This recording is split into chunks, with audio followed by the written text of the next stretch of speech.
1 യോഹന്നാൻ 5:16 സഹോദരൻ മരണത്തിനല്ലാത്ത പാപം ചെയ്യുന്നത് ആരെങ്കിലും കണ്ടാൽ അപേക്ഷിക്കാം, ദൈവം അവന് ജീവനെ കൊടുക്കും.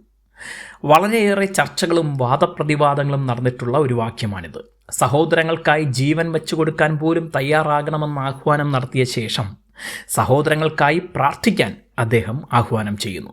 നമ്മുടെ ഏത് പ്രാർത്ഥനയ്ക്കും ദൈവം ഉത്തരം നൽകുമെന്ന് പൊതുവേ പറയുന്നത് യോഹന്നാനും തൊട്ടു മുൻപത്തെ വാക്യത്തിൽ പ്രസ്താവിക്കുന്നു. എന്നാൽ അതിനു മുൻപ് നാം ദൈവത്തിൻ്റെ ഇഷ്ടപ്രകാരം പ്രാർത്ഥിക്കണമെന്ന് വ്യക്തമാക്കുന്നു.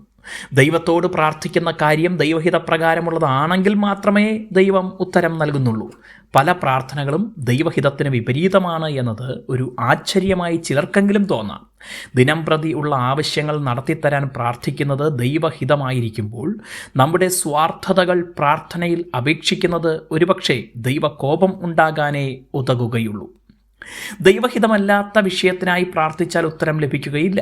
ആകയാൽ ദൈവഹിതം തിരിച്ചറിഞ്ഞ് പ്രാർത്ഥിക്കണം. ഒരു വ്യക്തി മരണത്തിനല്ലാത്ത പാപം ചെയ്താൽ പ്രാർത്ഥിക്കാമെന്ന് പറയുമ്പോൾ ഏതാണ് മരണത്തിനുള്ള പാപമെന്ന ചിന്ത വരാം.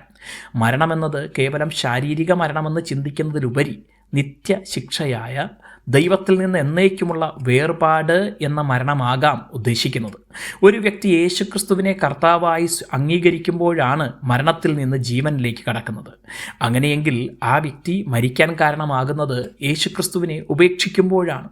മരണത്തിനുള്ള പാപം ദൈവം ഒരുക്കിയ രക്ഷകനെയും രക്ഷാപദ്ധതിയെയും തള്ളിക്കളഞ്ഞ് പിശാചിൻ്റെയും ലോകത്തിൻ്റെയും പിന്നാലെ പോകുന്നതാണ്.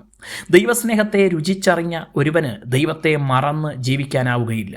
എത്ര വലിയ ശിക്ഷയിൽ നിന്നാണ് ദൈവം രക്ഷിച്ചത് എന്ന് ഓർത്താൽ ആ ജീവനിൽ നിന്നൊരിക്കലും പുറകോട്ട് പോകാനാവുകയില്ല. അത്രമേൽ ദൈവത്തെ തള്ളിക്കളയുന്ന ഒരുവന് വേണ്ടി പ്രാർത്ഥിക്കുന്നതിൽ യാതൊരു അർത്ഥവുമില്ല. ദൈവത്തെ സ്നേഹിച്ച് ജീവനിൽ നിലനിൽക്കാം. God bless you.